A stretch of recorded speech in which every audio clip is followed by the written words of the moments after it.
హైదరాబాద్ లో పలుచోట్ల భారీ వర్షం కురుస్తోంది. చాదర్ఘాట్, మలక్పేట్, కోటి, అబిడ్స్, జూబ్లీహిల్స్, మాదాపూర్ తదితర ప్రాంతాల్లో వాన దంచుకొడుతోంది. కుండపోత వర్షంతో జనం ఉక్కిరిబిక్కిరవుతున్నారు. లోతట్టు ప్రాంతాలన్నీ కూడా జలమయమయ్యాయి. మరొకవైపు రోడ్లపై భారీగా నీరు చేరుకోవడంతో వాహనదారులు తీవ్ర ఇబ్బందులు పడుతున్నారు. ఉద్యోగులు ఆఫీసుల నుంచి ఇళ్లకు వెళ్లే సమయం కావడంతో పలుచోట్ల భారీగా ట్రాఫిక్ ఆగిపోయింది.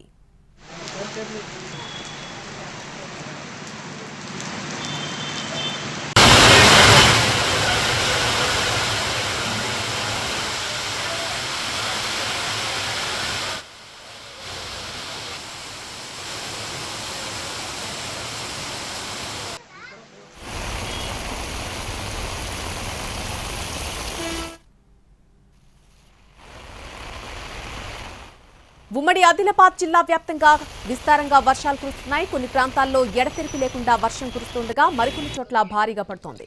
కొమరం జిల్లా అందివెల్లి బ్రిడ్జ్ తాత్కాలిక వంతెన వరద నీటికి కొట్టుకుపోయింది. దీంతో సుమారు 30 గ్రామాలకు రాకపోకలు నిలిచిపోయాయి. మరొకవైపు నిర్మల్ జిల్లాలో కురిసిన వర్షానికి కడెం ప్రాజెక్టుకు ఇన్ఫ్లో కొనసాగుతోంది. తాజాగా 2970 క్యూసెక్ల వరద నీరు చేరింది.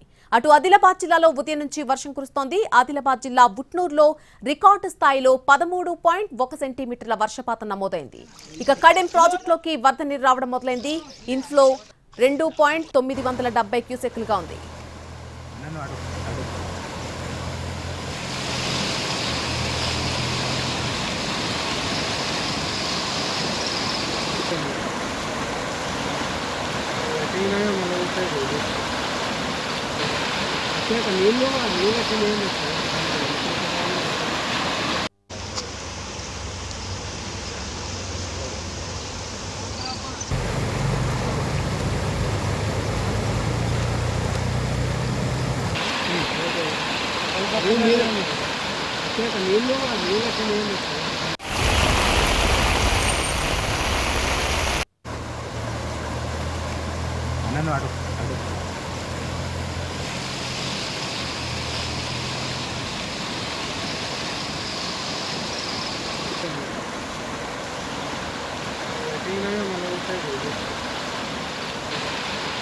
నీళ్ళు